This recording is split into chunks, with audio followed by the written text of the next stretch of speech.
My name is Dave Wescott. We are here at Woodsmoke Symposium in Teutonia, Idaho, in the shadow of the Tetons.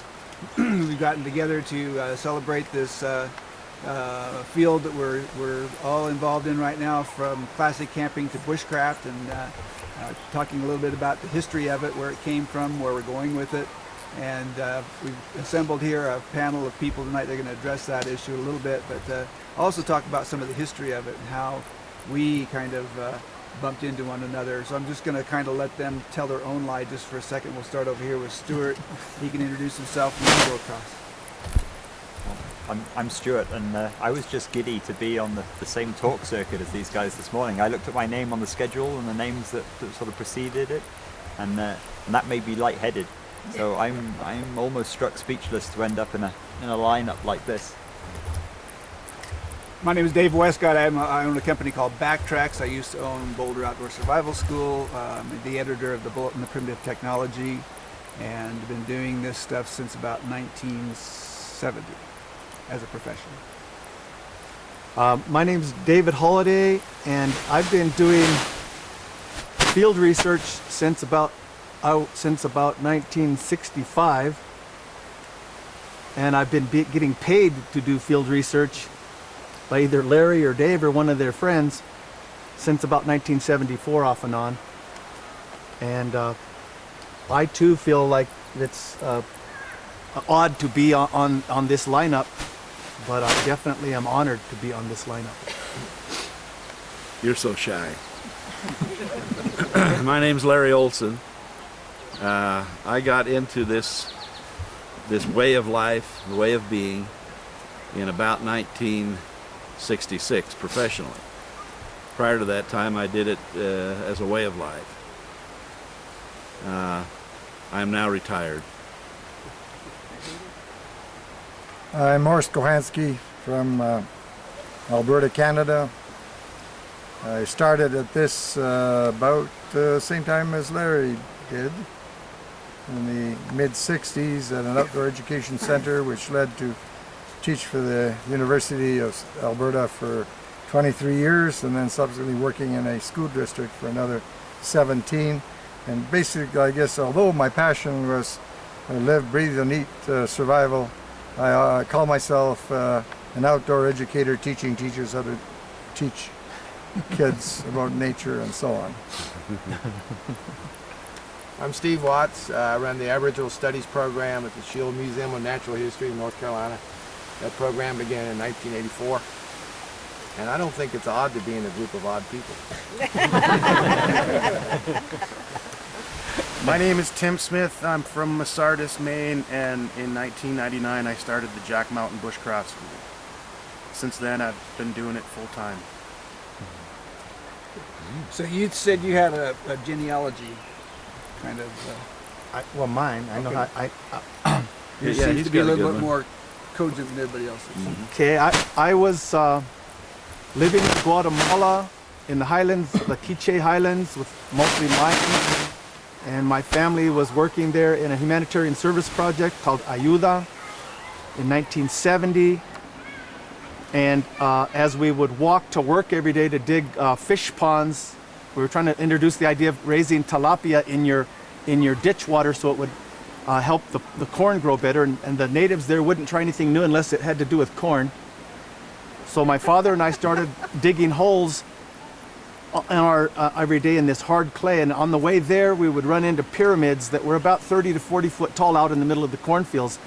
And as I'd pick up pieces of broken clay jaguar heads and really beautiful long obsidian blades and prismatic blades and stuff, I would ask my father how they were made, and he had minored in archaeology at the University of Arizona, and he would say, "I don't know."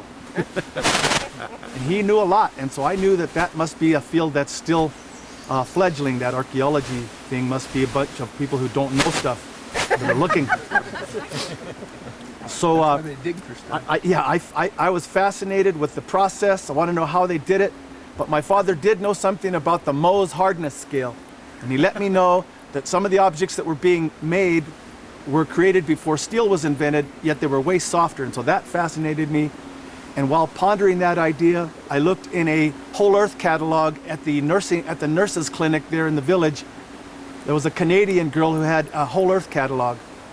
She was a nurse there, and I was about 12 maybe. And I would sneak in that Whole Earth catalog and look at the midwifery section to find out where humans come from. And while flipping through the other pages, I found a book by a man named Larry Dean Olsen, Brigham Young University Press, and I never asked my father for a penny, but I went to him with courage and I said, Dad, I'd like to get this book, and I showed him in the catalog, and he was surprised that I wanted a book, and he said, well, I think we can manage that sure. He was a Marine Corps colonel and pretty serious some days, but he let me have the money, and 6 months later the book came in the mail. But one of the things I said to him, I says, the Mormons won't steal our money if we send it in the mail, will they? Because they're good. They won't steal our money.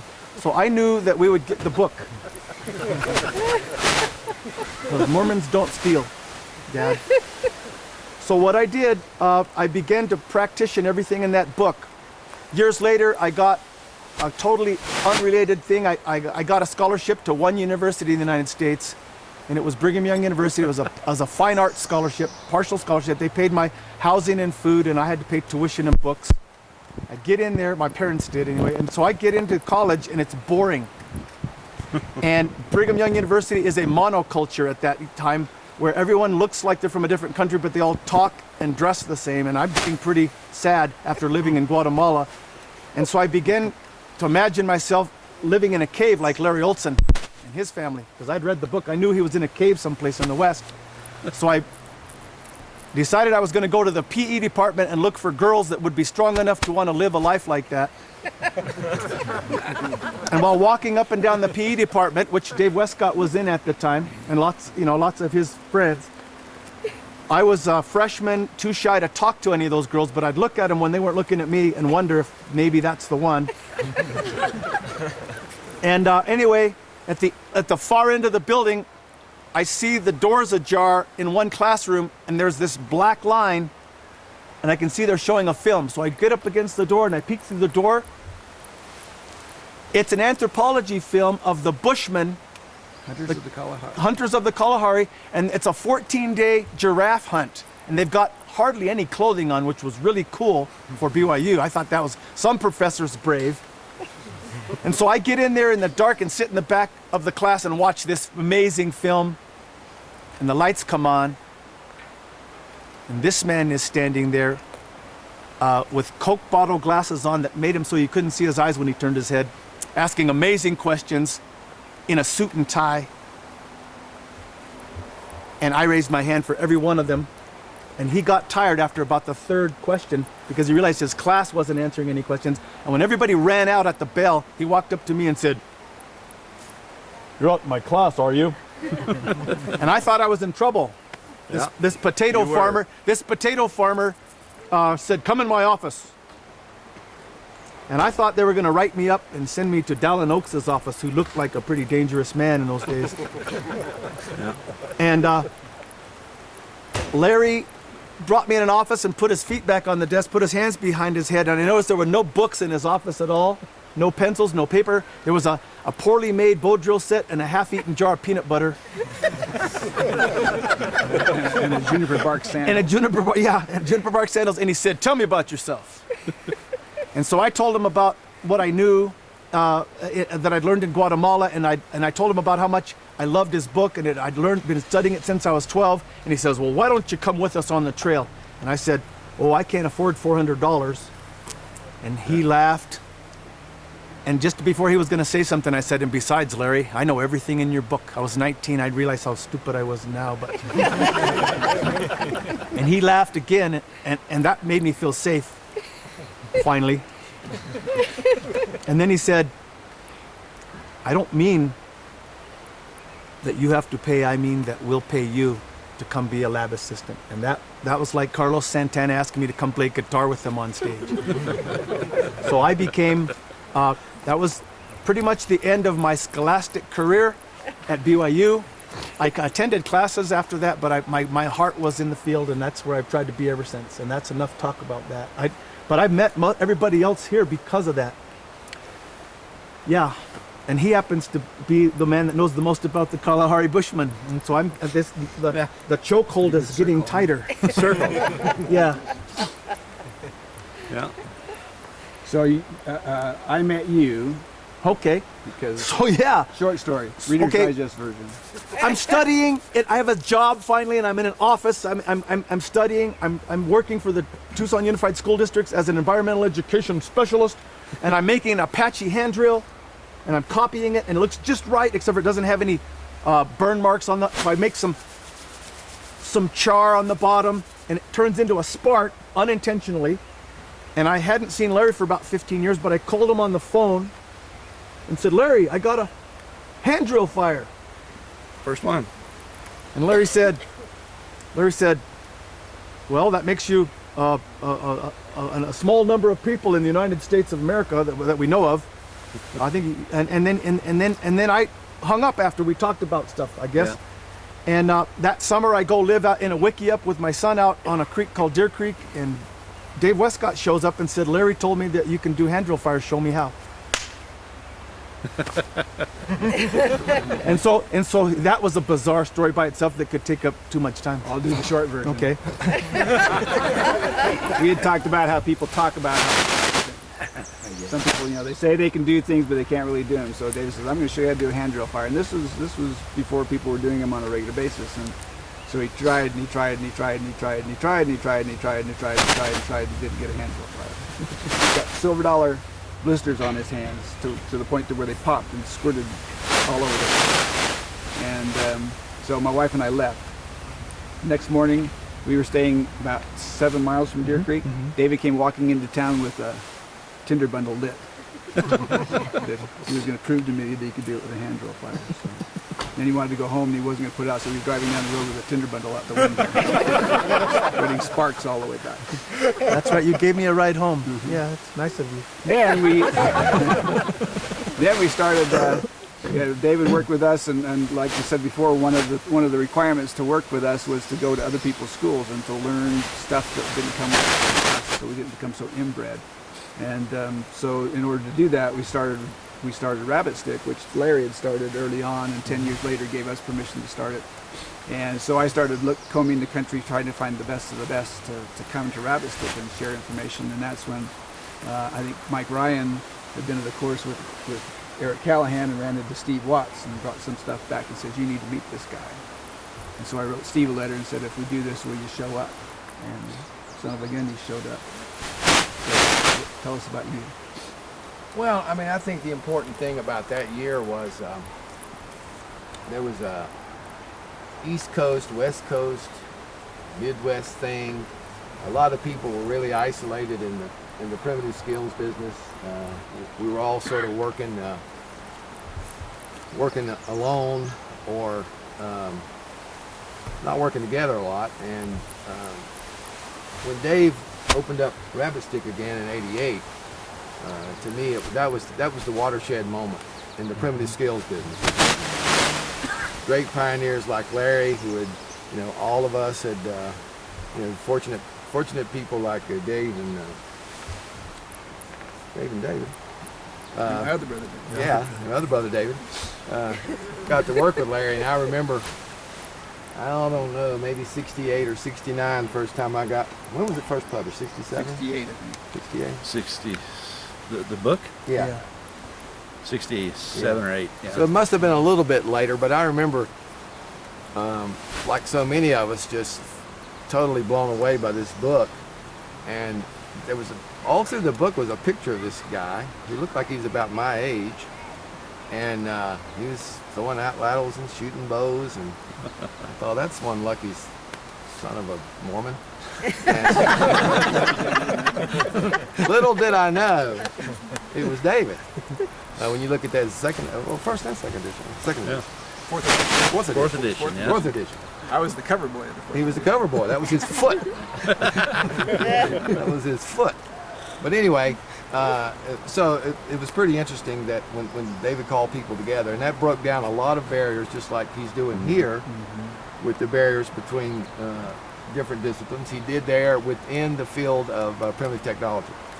And so that's when me and David met, and I met Larry there, and Jim Riggs, who was a very, very important person in the field at the time, who should be here. And John and Jerry McPherson, who in those days were very important in getting the primitive skills movement going. So it was a great time, and since then those connections have brought fruit, I think, to all of us. And then David and I, being of a certain age, sort of returned to our childhood. Never left. Never left. And so now we're working on this classic camping thing along with everything else. But as everyone knows, David became the editor of the Bulletin on Primitive Technology, and that all grew out of emerging of East and West. Dr. Eric Callahan established Society of Primitive Technology and got us all involved. Some of us who were there at the first rabbit stick, and you know where that led to. And so David's been instrumental in that, and so we're just all kind of intertwined. In that process, one of the things that people are always referring me, you need to meet this guy, you need to meet this guy, you need to meet this guy. And so we were traveling all over and just literally collecting resource people to help us become better at what we did. And one of those people that I was referred to early on was Morris. I had a student in the course that says, you got to go meet this guy. And that's when our connection with Bushcraft really started taking hold. Is when I called Morris and said, can I come up and meet with you for a while?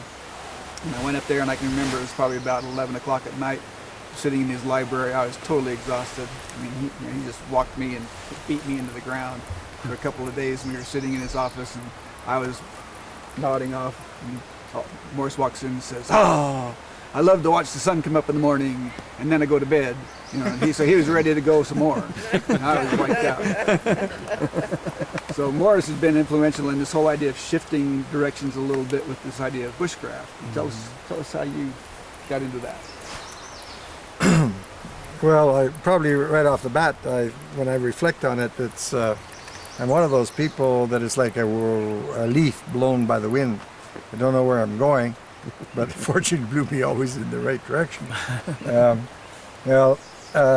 I began collecting books on the out of doors right at high school age, and somewhere in grade 11 I decided I wanted to become a writer, and I thought that I better start trying to decide what the topic was.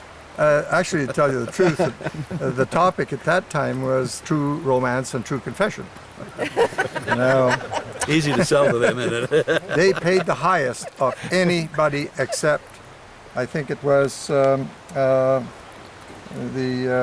athletic magazine now. Sports Illustrated? Sports Illustrated? Sports Illustrated, yes. They paid the highest if they liked you, and they paid 12 cents a word. Well, the situation was that true romance and true confession, all those, their objective was to appeal to women between the ages of 13 and 36, present a problem and a solution. So they learned something by reading the articles and so on. They could not get enough writers. And I thought, hey, that should be easy, because when I calculated at the 4 cents a word or whatever it was, I could spend like just 3 or 4 months a year to write, and I'd have the rest of the time off, and so on. So I was tailoring myself actually for that. I was taking psychology courses, sociology courses, all kinds of things. Well, that university, though, didn't understand what I was trying to do, because I showed no direction in my studies, because I was taking things that I wanted to take, and they finally told me not to come back. I got a letter from them that said, "You show no direction in your studies for 4 years, therefore please do not register for the next 3. I wish I kept that piece of paper, because that would have been the best diploma that I should really could get. And I've guest lectured at that same university, because they could not stand that you were tailoring your own, future. But anyway, I got very interested, and it's no small reason that I chose the direction of camping and survival, because I was brought up in a very lonely part of the developing part of Saskatchewan, where my father my parents, my family had to clear the land almost totally, and the greater part of my education was the 3.5 miles I had to walk to school, being terrorized by the timber wolves and the deer and everything. It's sometimes hard to tell the difference between the deer and a timber wolf from the distance. Timber wolf, and they're almost the same size in some cases, and so on. So one thing led to another. I developed a bit of a fascination for the wild plants, and it was very difficult to get books. The teacher noticed that I read a lot, that I seemed to respond there, so she got me a library card. Well, you can't really borrow books from the library too often if it takes 2.5 hours to drive 10 miles with a team of horses. And I was brought up in that old Polish farming forest tradition. My parents were forest people. They knew enough about mushrooms that all the mushrooms that grew near us, they knew how to use them. And generally the Polish tradition, if you can pick berries, you're expected to pick a 5-gallon pail as if you're an adult. There was no issue that you're a little kid, you're let off the hook. It was always like that. So when it came to picking mushrooms and the mushrooms are ready and the parents are busy, go out and pick them. And you better pick the right ones. They don't want you to come to harm. And so as I reflected on it, I realized that I'd started at quite an early age with regard to being constantly in the forest and constantly interrelating with that sort of thing. My mother disappears for a couple of weeks every year. You really notice that because it's so rare and unusual, and she comes back with loads and loads of blueberries. And the father goes fishing and comes back with barrels full of fish that you ate. So we depended a great deal to supplement our income and so on. But I'll move on. The situation ends up that I knock about, and I spend my summers as a surveyor. And I got married, and I was a surveyor. And I met other surveyors, and I found that if I wanted to stay married to the same woman, I better get a different job, because every surveyor I knew was married 2-3 times. And when I found my wife going to dances without me, I decided I'm going to find a better job. So the situation was that the first job I applied for, because of my psychology and sociology and everything without a degree, was to become a welfare officer for the government. Well, I was really surprised that they hired me in a way, and that job took me in front of the Department of National Defense Survival School to this one remote community. I occasionally drove by this, and all of a sudden I see this gate, I see these signs, and it says Department of National Defense Survival School. And I still remember, I said, school? Survival? I had been collecting books on survival were very rare at that time, so you depended on scout manuals, and one of the books was the RCEF Down But Not Out and so on, and then I got very intrigued, and that's how I met Tom Roycroft, because the signs there, I was too scared to go in and ask out of the intense curiosity that I had. And one day, months and months later, I see this individual that from the distance he looked like he was a soldier, but as I got closer, he was wearing military clothing, but he had civilian survival instructor on his epaulets. And now I knew that he must work there. So we talked for about 4 hours on that street corner, and a relationship developed where I became his understudy, which carried on. He was 12 years older than I am. He's still alive. Well, in the meanwhile, I'm working as a welfare officer, and we take over the probation of the juvenile delinquent program from the Attorney General's Department. And I said, I'll take them camping. And that started the whole thing where professionally I was working, getting paid. And at the same time, an outdoor education center opened up. Well, after a while, here I got a marriage problem again. I'm working Saturday and Sunday at the outdoor center, and I'm working for 5 days as a welfare officer. And my wife says, none of us see you, the kids and you, and you better make up your mind, one or the other. And I decided, well, I like this survival stuff, this outdoor living skills stuff and so on. And we had a long discussion, and my wife was supportive. She says, you don't have to burn your bridges. If it doesn't turn out, you can always go back to what you're doing. And I never looked back. So the issue was, well, the Outdoor Education Center subscribes to the university. I was a lot luckier than Larry in that here they discovered, here are the outdoor programs in the university, they're for summer camps. They're your sing-songs around the campfire, canoeing instruction, lifeguarding, etc., etc. That's under the realm of phys ed. Well, outdoor living skills shouldn't be, really, because they can't do a very good job. So, but that's another story. Well, as the teachers subscribe to this government outdoor education center, they discover that here is the person that can light fires and use an axe and all this. My farmer boy experience and my surveying experience it just naturally led to all these skills that seemed like they're appropriate to outdoor living. And one day, this one professor, Dr. Harvey Scott, pretty high up in the academic sort of situation, we worked together quite a bit, and then one day he phones me and he says, I'm going on sabbatical. Would you like to take my place? And I wasn't sure I heard what he said, because if I set my sights to teach for the university, there's no hope in hell that I would ever achieve that sort of thing. Well, anyway, so I questioned him for a minute. I said, what do you mean? Well, come on campus and teach on campus. I said, do it. I still remember. He says, do you need time to think about it? And I said, yeah, I really need time to think about it. So I stopped talking for about 30 seconds. And I said, yes, there's no two ways about it. I'll bend over backwards. So started my university career. Well, you know how I talk and all that sort of stuff. Well, the situation develops that I am at the very right place at the very right time. And through the individual that asked me to step in, I now become, I guess, a university professor. I don't know whether. And all my brothers and sisters who knew that I was very dissipated and didn't seem to settle down to any type of job that they considered worthwhile. My parents would say, why do you always work in the bush? You come home and when we look at you, you look like a homeless drunk. Things like that. They were really, really not pleased that I didn't want to become a doctor or a lawyer or something like that. They really weren't sure why I was wasting my time, spending so much time in the bush, coming back smelling of smoke and so on. Well, anyway, they say, what are you doing now? And I said, I'm teaching for the university. End of conversation. It took about 2 years before they realized I was working for the university. Well, all the things that I sort of did, well, they really contributed to a modicum of humility and so on.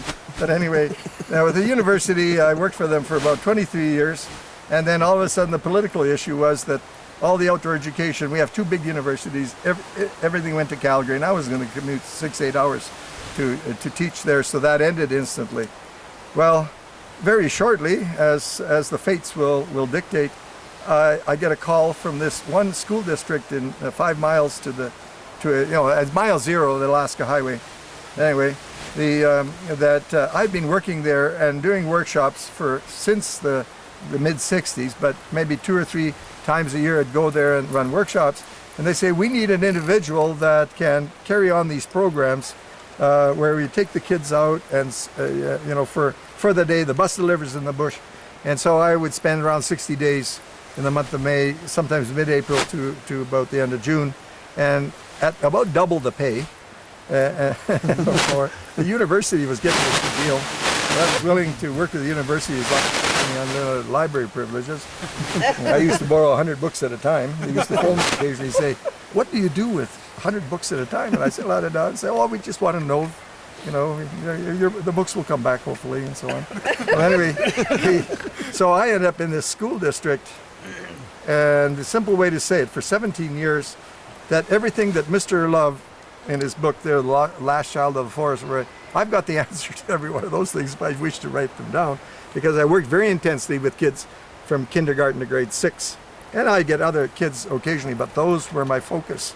And I began to realize that we are in desperate need to do more, to teach teachers how to include nature way more, and to develop that sort of situation where the kids use their hands more and relate to nature in a meaningful, constructive way, so that their learning can improve, so that their brains can stop shrinking and and so on. But anyway, that's the history of we got to include the people here. That I told my story and forgot to include the people. Larry should be thankful to me, I think, because I was probably his Canadian representative. I don't know if he could detect the books being sold in in Alberta. But I'm pretty sure that when everybody said survival, I said, without reservation, without this, you have to get this book because you'll never be sorry. And I probably bought 100 of them myself and then gave them away or whatever. Well, I'm glad to hear that. I'll buy you an ice cream cone. I'd appreciate it. But anyway, so that was the best book. Well, actually, that at the time, for sure, there was no other book that seemed to, that could be compared to it with regard to that topic of outdoor survival, except it wasn't written for Canada. I had to change a few things for the boreal forest. You guys are desert people. I'm the deep forest where the wolves and the antelope roam, and you're not our place, but whatever. So I actually wrote Larry, and he just missed a franchise. He could have probably had me represent, and I probably would have come to him for courses. I wrote a letter and I didn't get an answer because I heard about this Anasazi program, and I was working very intensely with juvenile delinquents. I mean, I was sort of, it put me on a very good footing at a certain time in my career to have such an opportunity to be paid to work with kids in the region. And then sometime later I discovered that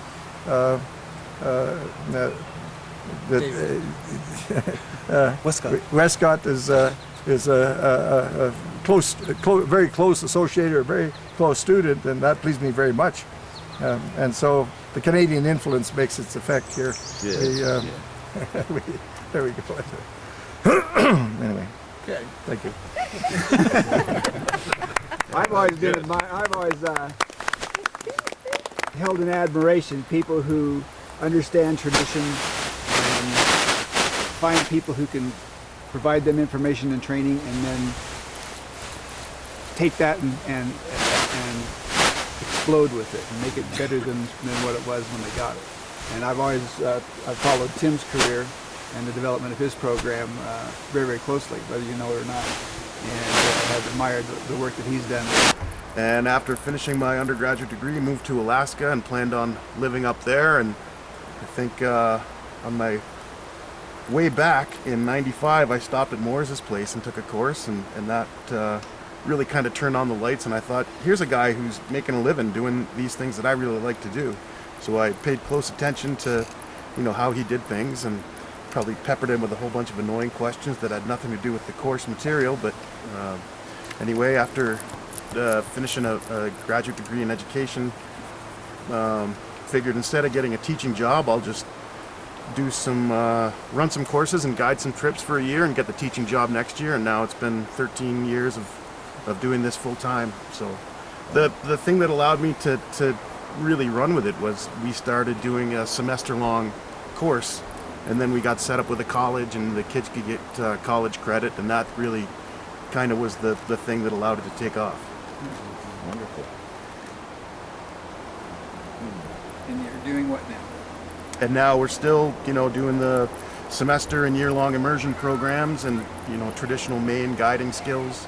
And we're hooked up with the GI Bill, so veterans can come and get guide training, and people can come and take a semester and get a full semester of college credit. How come you stuck with the traditional skills as opposed to doing what everybody else is doing in adventure education? The traditional skills have just always spoke to me. I grew up on a small lake in New Hampshire, and getting around by canoe was just something we did. From the time we were old enough. My dad said, you can take the canoe out when you can paddle across and back, because I don't want to have to chase you around if you get stuck somewhere. So, those types of skills were just what I grew up with. And then, had a long mentorship with an old Maine guide. I shouldn't say old, a Maine guide named Raymond Rizzi, who is a great friend and continues to be. And, he built all of his own canoes and built his own little 8-sided log cabin. And, he was the guy that, based on his lifestyle, I said, I want to see this. I want to do this. So I was fortunate that I learned a lot of the science from Moore's, and I learned a lot of the art from him. Several years ago, I wrote a book called Camping in the Old Style, and because of these traditional camping skills, the idea of camping for camping's sake was something that was important to me, and So just started researching it and came up with that book. And then Steve and I kind of partnered up on this idea of doing something with the idea of classic camping and trying to maintain this tradition. It's something we're in the midst of trying to build right now, but in order to try to get the word out about classic camping, to get people involved in it, we decided to do this Woodsmoke gathering we're doing here in order to make it work to where we could pull it off with a critical mass of people that would be interested. We decided to look further at this idea of bushcraft and how it relates to this whole field. Primitive skills, modern survival, primitive technology, classic camping, how they all get together. And I thought that one of the best ways of looking at that would be not just to be looking in-house, but to be looking globally what's going on in the field. And when Stuart consented to come over from the UK and share his perspective and be a part of what was going on, I was thrilled with the idea that we would actually have an international component to add to this the view of what's happening in this field, because they've been doing it a lot more intensely the last few years than we have here. We've gotten away from our roots in the camping field, and so welcome. Thanks. So tell us what you were doing with this in the UK, maybe a little bit of history about what the UK's been doing and how it affects us over here. Well, essentially, I got into bushcraft. I grew up in an expat family, so we travelled around a lot, and from about 18 months old I got my first passport and we moved out to Saudi Arabia, and I lived out there until the 1990s and spent the bulk of my time playing and growing up in the wilderness area, not the wilderness areas, the waste areas essentially, between the edges of the city limits and where the desert started, where they used to throw out all the rubbish and things, and it would accumulate there and you could play and do all kinds of fun things until it got dark, and then you'd come home. And, we came back to the UK for my education, and I became very frustrated and disenchanted with the UK. So as soon as I had the opportunity, when I finished my high school education, I abandoned A-levels and college and everything else, and decided that I had to leave home and find something useful to do with myself. And I had the opportunity. I sort of looked around at where I could go, and there was a little island in the middle of the Indian Ocean, Mauritius, and a little African paradise, and I thought there can't be worse places to go and kick up your feet and figure out what you're going to do than there. And I went there and fell wildly in love with an African girl there, and moved back to the UK after a little while, as a situation in Mauritius wasn't really sustainable. It seems that we all get stuck in these horrible economic situations that drive us into something else. But I came back to the UK and I was frustrated. I wasn't really sure what I was going to do with myself. I knew that I wanted to get out and travel around more of the wilderness places and experience what I'd grown up with in the Middle East. And I started signing up for courses with the Royal Geographical Society for their medical training, and they were providing subsidies with people with no money, and that sounded like me. And whilst I was there, I bumped into Ben McNutt and Lisa Fenton from the Woodsmoke school in the UK.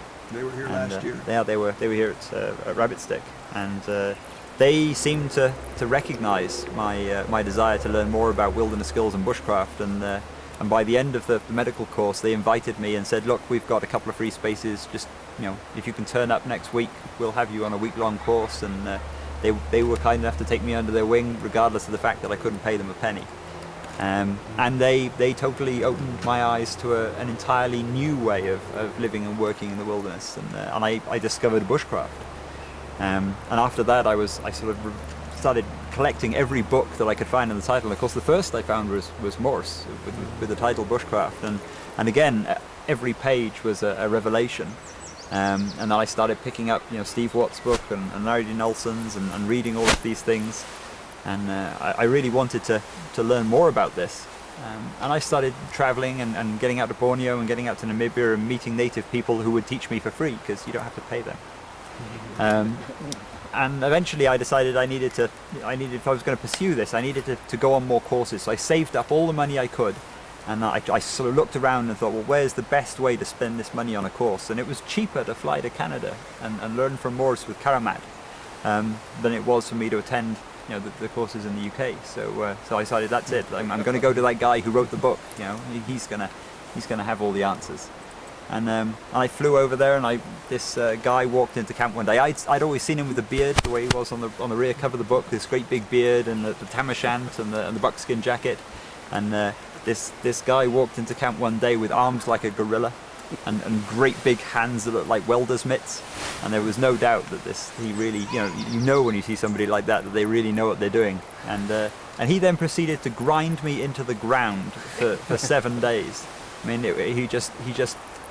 he was grueling and relentless. He would pack your head with knowledge until you felt like sticking it in the snow to cool it off. and I knew I had to get more of this. And he took us back to his house one evening, and I discovered that this guy had more books on the subject than I ever imagined existed. And after that, I just kept coming back, and he just kept teaching me. And he didn't ask for any money. He didn't want to be paid. He wasn't. He every time I came, he ground me to the point where I wasn't sure I could keep going anymore. And he would he would keep me up until 4 o'clock in the morning with piles of books, and he'd make me live in igloos and wander around in the snow and do things. I think he was trying to drive me off. But I kept returning, and he sort of took me under his wing and let me be his apprentice for a good long while. And I would spend hours sitting in. He was the only guy I knew had a library outside his house. He had his own library built in the back garden, and it was bigger than the library in the town that I lived in. And I would go in there and I'd start looking for all these books and scribbling down titles, and it was minus 25 when I was there, and I'd stay in there until I couldn't feel my hands and feet anymore, and then I'd rush back in the house and hide by the stove. And he introduced me to all of the people here. He would sort of, he took me to, he would tell me that I'd have to come and see these guys, and he introduced me to more books and more things that I needed to pursue. And I hadn't had the chance to come over to the US before, so eventually when I got the opportunity, Morris was telling me that this event was coming up, and he listed off the names of people who were there, and these were the names that were on the spines of the books that I'd been picking up over the years. And I thought, well, if I can afford to do this once, this is where I want to be. I want to come and meet all these guys, and I've been blown away again. I mean, the people that I see here, and all the different schools that are represented here, the various people that are in the industry, here in the US, they're all working together. Every single one of them is interacting with each other, they're sharing skills, they're sharing ideas, they're sending students to each other regularly. I mean, it's really refreshing to see a bushcraft industry which has no cliques, which has no, obsessive behavior about protecting their own skills and keeping it just for them. What's really, really impressed me about this event and the people that have come to it is how they're all happy to be at the event together, they're all happy to share information, they're all happy to pass these things around, and they're promoting bushcraft rather than promoting themselves. And I've been really impressed by that. Remember the song line? That newspaper? Yeah.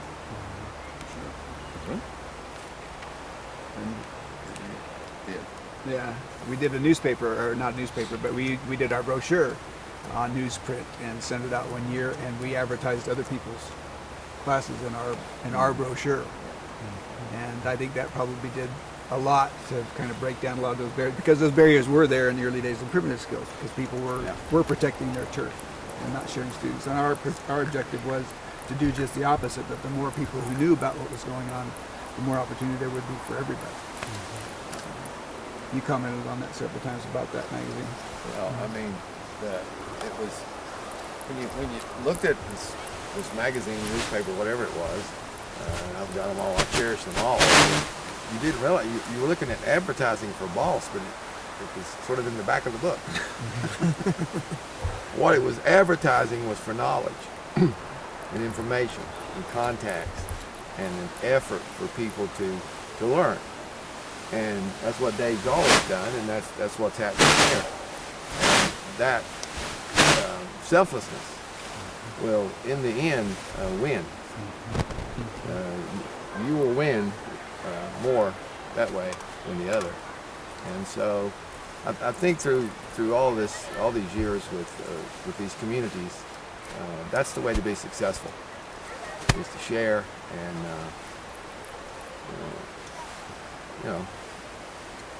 don't take yourself too seriously and enjoy others, and everyone benefits.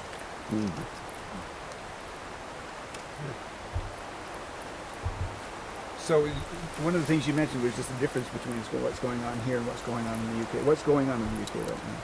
Well, I think in the UK the industry's almost become a victim of its own success to some degree, in that bushcraft has taken off wildly in the UK. It's the wilderness living skills have become very mainstream, but as a result, it's become commercialised to a certain degree. A lot of schools are springing up very rapidly, and the schools that are the sort of old school guys who were around for a long time and built their knowledge up gradually by sort of attending the old masters and studying and really putting effort in, they feel a little bit insulted to some degree that all these schools are suddenly popping up and purporting to do what they do, and the result of this is that all the different schools have become very defensive to some degree, very insular, and don't really want to cooperate outside of a commercial level, and it's a shame, really. But in a sense, it's almost become a fashion in the UK as well. So it's becoming commercial rather than being about the progression of the skills and the advancements of the subject. And there doesn't seem to be a direct leadership. I mean, nobody is sort of gathering people together the way that the old masters are here and saying, well, we need to be looking after our industry. We need to be promoting it as a positive influence on people's lives. And I think there's a worry that as it becomes a commercial entity, the commercialism will take it over, and it will become a scenario whereby there are such a multitude of schools where one person goes to a school and does a couple of courses, and then because the money can be made so easily, they then start teaching, having only done a couple of courses. Then people come to them, they do a couple of courses, it's easy to make money, so they go off having done only a couple of courses from a person who's done a couple of courses, and they're then teaching people. And the whole industry is worried that these skills are becoming sort of photocopies of photocopies of photocopies as they go. And nobody really has the answer at the moment. Nobody's really sure. There's been talk of having accreditation or a governing body or something perhaps that would hold everybody together and make sure that best practice is followed. Not to restrict what people are teaching, because this isn't a subject which can be defined very easily, and you certainly can't say, well, this is what somebody should or shouldn't be doing, but to ensure that there's a level of safety and competence on the part of the public. I personally find that odd, because I'm always proud to say that I stole my career from Larry Olsen. I rip off Morris Kochanski all the time, but I say, I got this from Morris Kochanski, or this is a David. I mean, it's like State your sources. Yeah, and it's really easy to watch TV. All the survival programs that are on TV right now, and I can tell when David Holladay was the fixer on the set, because the skills, the way that these guys are teaching him was exactly what we've been doing for years. Mm-hmm. But I know your skill set, and it shows up just dead bang. Or if I see an artifact, that I recognize, I know it's a Steve Watts artifact, because I know his style. And to me, that's that genealogy, or that being able to drop other people's names is an important thing, rather than secreting them away and saying, I got all this on my own. I have something to say on that. I spent a lot of years really excited to be able to tell everybody that I made that. And I noticed someplace in my 40s, I got more excited telling everybody about the amazing people I met that did that. And it became a better story when I could say, well, yeah, I have some of these myself, but look at this one. You want to meet somebody that does this well. And so promoting all these amazing people gets people to show up and want to meet them. Mm-hmm. And the party that happens so far has been really fun at River Cane and wherever else people show up. It's been amazing. And so that the shift from look at what I can do to look at what we can do has been the healthiest thing I could see happen to me as a person. What's your perspective of this country, Tim? I mean, I think you're connected as well as anybody as to where this thing has been, and you might have a perspective on where it's going, this idea of bushcraft. That's a very good question. It's definitely a new term. 10 years ago when I said, I have a bushcraft school, people looked at me like I had 3 heads. Thankfully, as it becomes more popular, that's not the case quite so much, but I think it's definitely taking off, but because it seems to be more of an all-encompassing term that brings things together, like primitive skills, like wilderness living skills, expedition skills, and all these things. And the neat thing that I see happening is that it's not just about the skills, it's really about, we're kind of building a culture. And that's that's how I see it moving forward, and that's what I think is the most exciting part. Because you can, as I've read and heard just about everyone here say, that skills are skills and they can be done anywhere, but when they're done in context somewhere, it's really more of building a culture than it is about an individual, here's do A to achieve B. And that's seems to be where it's definitely headed for me, and hopefully the rest of the country as well. How do you see that? Do you see it running into the status quo of adventure education in our country already? It's slow, but it's definitely happening. I have a student who went on to attend Northland College, and they had a great, program there, and they were incorporating a lot of the stuff that has been coming down the pike with regards to bushcraft. And it's slow because any institution is always slow to change, but I think that it's going to be driven by the interest of the students, that colleges that aren't serving the interest of their students will not continue to prosper. Yep. And there's so much interest in this type of thing now, what with 800 survival TV shows and different documentaries about cultural groups living all over the world. And so, kids these days have so much media that they consume on topics that we're doing here this week, and I think that they're just very interested, and the result will be that they're going to make it more mainstream, whether the institutions want to help them do that or not. Well, I think the most exciting thing about this week is the fact that we've broached some barriers. We've met each other, and I think we've broken down some walls and established some new lines of communication, which are going to create, a bright future for this whole thing. I think that basic idea that the ability for us to communicate, to share students, to build a market which is bigger for everybody, and for those people who aren't even interested in it business-wise, just the availability of information will grow that much more. So those people who are looking at it avocationally, the stuff that's out there that hasn't been out there in the past will be more available because I think we're communicating with one another. I think this idea of the Society of Primitive Technology, the level of instruction and the level of availability of information went through the roof a few years after that. What do you think? Yeah. And I've been thinking all afternoon about this. As this event was planned, and we had we got a lot of primitive skills people here, people teaching bushcraft and outdoor skills of all sorts, and then some of us are off on this practical camping thing. You might have heard. Let's dress up and go camping. Right, let's dress up and go camping and have fun. But, I think the communication, the things that we shared, and what Stuart did the other day with showing these sort of 3 worlds that come together and share. And I think I'm coming away from the week saying, let's celebrate the differences and share the things that we share and celebrate the sharing. And I don't think there's any need, no way, no possible, people don't want to be herded around or told what to do or who they are or how to do it. Celebrate the things we share and then celebrate those differences, and it makes us all stronger. It's like an ecosystem.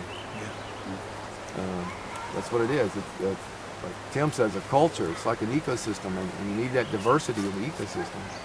And we found, when you meet people face to face, it all changes. You can say a lot of nasty things about people when you've never met them. And you don't use your name. And you don't use your name.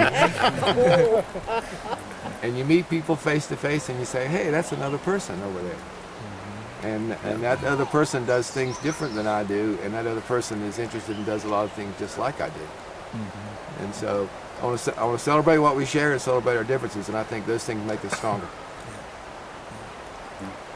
Also, I want to remind you that we probably owe a great deal to Donald Duck and his three nephews, Huey, Louie, and Dewey. Because when I was getting interest in the wilderness, and whenever Huey, Louie, and Dewey would go camping and they ran into a problem, they referred to the woodchuck manual. And people think I'm joking, but being Polish, I thought I thought the woodchuck manual existed, so I tried to find out where I could get it, and people eventually said, just let up, it probably doesn't exist, it's a figment of the imagination. And I made the resolve right there that I was going to write it. It didn't exist. Well, that's where I got a lot of my inspiration, I'll tell you. They ask good questions. Donald Duck. The truth comes out. I read all those Huey, Dewey, and Louie episodes. That was great. Well, I think another thing that connects is this idea of, we're out here and we're camping and we've been sweating for a week and most of us smell, and we've been eating pretty good, and the mosquitoes are just starting to come out right now. And so sometimes the real part of living in the wood smoke isn't so romantic. But the romance of viewing the Tetons in the sunset and having winds blow through the trees and watching the clouds build up and looking at the spring wildflowers around us, I think is probably more than anything else the thing that connects us. And I wanted to have Steve read a quote that I use at the close of all of my traditional camping classes. This is the graduation ceremony that we go through to help people recognize what's happened in the course that we just finished. This is from Daniel Carter Beard, who many of you know, one of the guys in the early 20th century who did so much to fight for Daniel Carter Beard, who did so much to fight for young people, especially boys, and at one time he said his aim was to turn all boys into Huck Finns. Yep. And established Sons of Daniel Boone, which later became the Boy Pioneers, and later, of course, he joined forces with Ernest Thomas Seton and others to start Boy Scouts in America. And Beard was quite a character. And As he reads this, what I want everybody to do is metaphorically participate in what Daniel Carter Beard is suggesting that we do. Okay. Hidden in a drawer in an antique highboy back of the moose head in my studio, there are specimens of Indian beadwork, bits of buckskin, necklaces made of teeth of animals, a stone calumet, my old hunting knife with its rawhide sheath, and carefully folded in oiled paper is the jerked tenderloin of a grizzly bear. But that is not all. For more important still is a mysterious wooden flask containing the castor or the scent gland of a beaver, which is carefully rolled up in a bit of buckskin embroidered with mystic Indian signs. The flask was given to me as big medicine by Bo Era, chief of the Montagnais Indians. Bo Era said, and I believe him, that when one inhales the odor of the castor from this medicine flask, one's soul and body are then and forever afterwards permeated with a great and abiding love of the big outdoors. Also, when one eats of the mystic grizzly bear's flesh, one's body acquires the strength and courage of this great animal. During the initiation of the members of the Spartan band of my boys, known as the Buckskin Men, each candidate is given a thin slice of the grizzly bear meat and a whiff of the beaver castor. Of course, we know that people with unromantic and unimaginative minds will call this sentimentalism. We people of the outdoor tribes, and maybe that's it. We people of the outdoor tribes plead guilty to being sentimentalists. But we know from experience that old Bo Era was right, because we have ourselves eaten the grizzly bear and smelled the castor of the beaver. So hopefully somewhere along your travels this week you've smelled the castor and tasted of the grizzly bear. And we welcome you to the outdoor tribe. Thank you. Sounds good.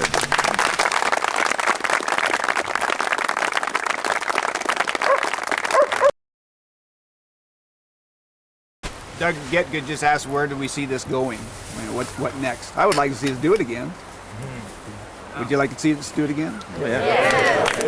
I mean, there were rough spots to this. We're well aware of it. You know, the schedule is frustrating and that sort of thing. But this is the first year we've tried this thing. So, and this is the first year a lot of us have met one another. So it was an attempt to at least open the door. And hopefully people will look past the rough edges and remember the romantic part of this week and the good things that took place, and spread that word to other people so we can do it again. That's my personal goal is to well, I think my ulterior motive was to do exactly what we did with primitive technology, and that is to provide more information available faster and on a wider basis to everybody, and to bring this whole skill set kicking and screaming into the mainstream, because I think it's needed personally. That's a point that I make to everybody that I invite to the gatherings, is the money you would spend just driving to that many instructors' houses would be so astronomically above anybody. My buddies couldn't afford it. So why don't you just come to one place twice a year, or 3 places, 3 times a year, and get all of them to come visit you and teach you for 7 days rather than driving around looking for them. So Larry thought up that idea a long time ago, and you kept it alive. So that's the most inexpensive way you can learn, is to come to the gatherings. Except that you don't get to work for a week. That's really good for some You guys folks. have a vision? Yeah. You guys have a vision? I would definitely like to do it again. I would like it to be an annual event. At your house. At your house, yeah. Okay. And I would just like to see it grow. I mean, the camaraderie we've had here this week has just been fantastic, and made a whole bunch of new friends and shared a whole bunch of skills, and I think that's what it's about. I'd like to see it grow. Kephart called it the free life in the open air. And I think that's where we sort of come together.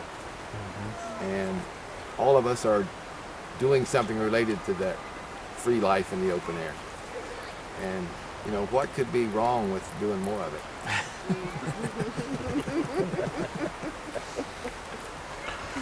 Well, I said I looked at this trip as perhaps the one time that I could come out and meet all the people whose books I adored so much. We'll go to your house next. You can come to mine. In fact, if I have a dream, it's that you guys come to my house. But I mean, If your wife has a nightmare. yeah, Imagine Well- us showing up on the doorstep. yeah, we've had Morris turn up in Campedas for 70 days. So yeah, Just think what that is like. but yeah, I mean, I came here thinking this would be the one trip to go and see all those guys, and probably the only time I'd be able to do it. But to be honest, if you guys keep coming back here every year, I can't see myself helping. I can't help it. I think I'm going to end up coming back here every year for as long as I can save all my pennies in between events. I'll try and come here, and I'd like to see an instance in which perhaps we could get the same thing happening in the UK, and an event where all members of the public and everybody with an interest in bushcraft can turn up in one place, and at that same place, all of the instructors, all of the people who are seen as the holders and bearers of knowledge can come together and treat each other as peers, and pass on that knowledge openly to people who are interested, and become their mentors in the way that Morris and everybody else here has become my mentor. Yeah, I mean, it would be even better if you guys could all come along too and have a great big international meeting. It really has been wonderful, guys. I've appreciated everything that you guys have done to make me feel welcome. And I'd like to ask somebody a question. The grandmother of all of this is here tonight, and I'd like to ask her what she thinks of what we've been talking about. My wife, Cheryl.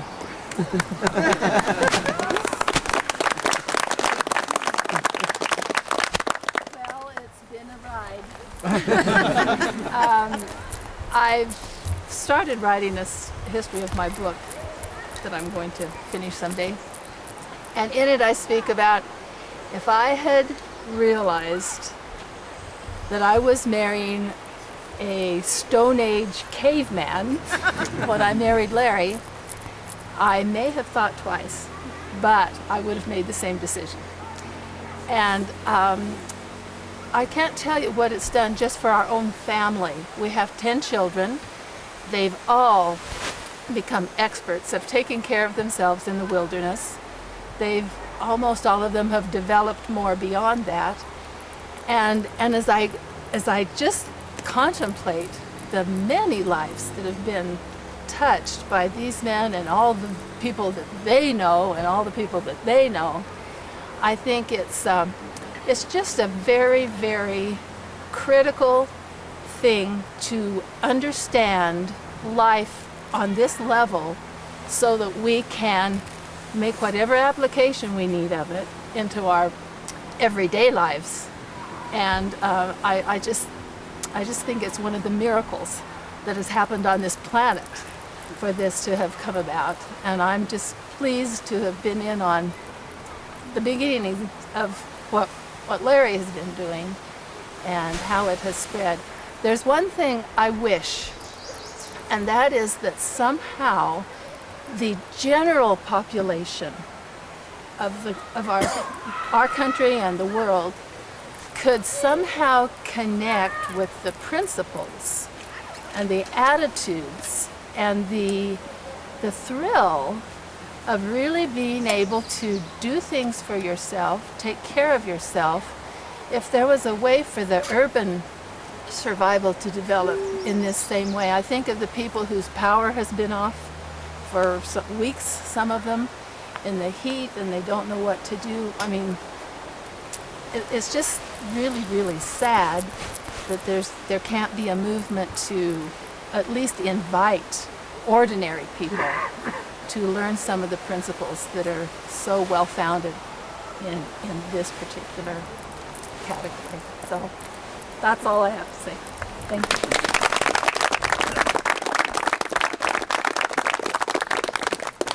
Human beings have been camping out for 2.5 million years. The whole thing is one big long camping trip.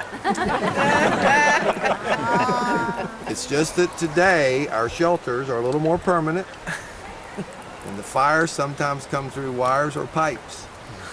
But when you get down to it, we're camping on a rock. You know? And so that real, unreal, virtual real thing, it's all a continuum, but to participate in the free life in the open air. In Scandinavia, they have a tradition called friluftsliv, which means the free air life. And that covers everything from going on a picnic to wilderness mountaineering. And it's this appreciation of it. And so there is a way to touch people. And these experiences make that camping trip that we're all on a little more closer to, it's not more real, it's closer to the source. And so,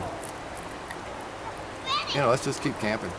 Yeah, I've got a question. Since I've got such a vast sort of pool of knowledge and basis on the subject here to ask, in the UK at the moment, there is the question of whether accreditation and national governing bodies and certification and things is necessary. And I have to be honest and say I don't have any idea, and the whole concept makes me very anxious.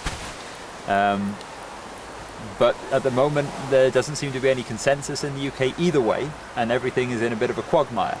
So I'm curious as to see, I mean, you guys didn't go down that route when you were having problems, of similar instances early in the primitive skills movement in the UK, and it's the primitive skills movement here, the things like the rabbit stick and the early programs here which sort of was exported over the Atlantic and became the start of the bushcraft movement in the UK.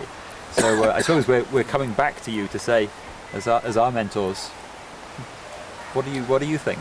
You comment on that. I don't think the primitive skills movement here has had any need really, to organize that way. But in the rehabilitation area, that is in working with troubled youth, there's been great need for it. And I've always been one for rules when they're multiplied, push your conscience back. And so the less rules you have, the better off you are.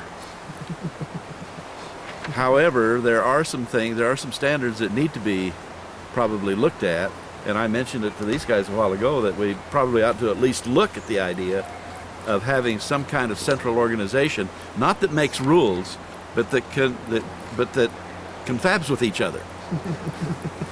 I think that would work.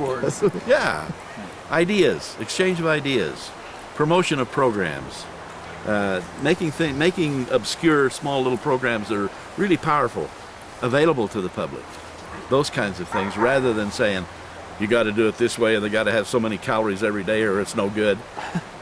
We just struggle with that one. Mm-hmm. So if we do organize, it probably ought to be done in a very special way for this kind of thing.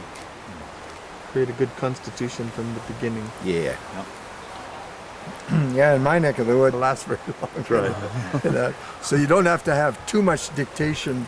Let the public who wants to, you've got to recognize that you've got to be good at what you do and fill that role of instructing and so on. When people want to dictate that a survival instructor must follow all these rules, I've met so many people that have the degrees in schooling, and I wonder where they came from. Because although they had certification, they didn't seem to be able to, function in the living world. I think they must have gone and got recognized for what they did at the moment, then forgot it and kept on going, sort of thing, I suppose. But the issue is that a repository of sound knowledge, where you know that when you say, man, I'm crazy about this sort of stuff, how do I locate people, or how do I locate the information so that you're not going around like a chicken with your head cut off trying to find that sort of stuff? That there must be an association that really helps us out with that. Yeah, that sort of thing. Well, Dave Wescott, I think, has done quite well at that naturally. With nobody else heavily competing with him, he's the only one. He's my hero because that's what he's done. He's leveled the playing field, got all the egotists to drop their egos at the door and come hang out together. And found out it's way more fun to be together than it was to be the only one who knew something. I'll take it. Can I have it? So yeah, whatever I was saying, I like Wescott's approach, and I think it has been. Maybe I live in a vacuum and don't know what else is happening, but I don't know where else this is going on. Where people are so inclusive and encouraging people to go for it. So what you just mentioned needs to happen is kind of already started. So he's been my switchboard. I tell everybody I don't know how to find myself, but if you want to find me, call Dave. He'll know where I am within about a month. Within about 1,500 miles. Yeah, and that's been true for everybody else I've ever met through him. I can call and say, well, where are they? And he says, well, last I heard. And so there are these natural networks. Yeah. And so I think you already have, what I'm trying to say, I guess, is we already have that format down for us. We just, need to work on what's already working. Yeah. What do these skills do to change the lives of at-risk youths? And what national or world calamity is going to happen that they can be incorporated into regular schools where the kids aren't necessarily classified as at risk? We could prevent at-riskness? Yeah. There are some very powerful examples of that in history. And I've been an advocate of having the school systems adopt some kind of program that gives a child a chance to blossom in this way. And it's surprising how many of them want to, but they're afraid to start. And we might be able to develop incentives and a philosophy that, if well understood, would cause those desires that a lot of teachers have to come to fruition. How about the real hands-on application of this stuff in the field? Do you think it's environment in the face of our national event right now? Do you think it's environmentally sustainable for programs like this to grow? Yeah. I'd say overwhelmingly yes. It's not environmentally sustainable to do on the top of the Tetons or in other sensitive ecologies, but most of this country is not a sensitive ecology. Get in an airplane, fly over, you'll see the space. Yeah. I mean, look over there. Yeah. There's an example of what we're talking about. They're doing it. Of course, one of them was chasing another one with a sword. Sharp, pokey thing. I think your wife was going to say something too. Oh, that's on what she was saying about what happens to you when you find out you can do things. I was in my 40s when I was the first female instructor to go on the Anasazi program, to be out there for 40 days with the first group of students. I was the women's instructor, the girls. And I had a life-changing experience. Even though I was the mother of several children, I have had many successful experiences in my life, and I felt okay about myself. Seeing that I personally could be in nature and do what nature required with people trying to do the same thing, I don't know the words to explain it, but it awakens something in you that tells you something about yourself that there's no other way you could have found it out. Mm-hmm. And if you continue then on what that is revealing to you and are able to hold on to it and go home and keep doing it, it changes lives. And I think that's probably one piece of the puzzle, or the mystery of why does it even help. It's because it's me and what's happening. And what am I going to do about it? And when you succeed, there's no other reward in the world that can give you a better chance for a good future. It's like, how many people here have done something that's been challenging to them already this week? Something new, different, and challenging. Yeah. And how has that improved each of us individually, but also as a group? I mean, I'd like to thank all the people who have taken time to show me and do things, that I haven't done. And for the time that it's taken to put this together so that I can do this. Even though I've been doing a lot of this, I've been enriched by being here and doing new things that I haven't done before with the people that I've done it with. And I will take that back, and that will now become a part of me that I can share somewhere else, but it's made me better also. So hopefully I can share that with someone else to help them be better. And so I'd like to applaud all of you that have been here and participated and put up with me and taught me and been with me and given of your time, because I've improved greatly because of that.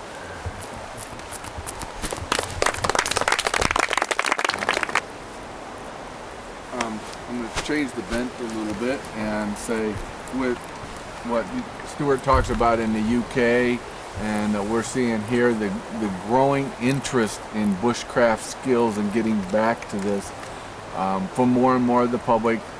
Where do you think it's coming from? Where do you think it's going? And are not at risk youth or people in the 20s starting to show up at these things, or is it more of us folks with gray hair that never got the chance to do it all? I think it's everybody.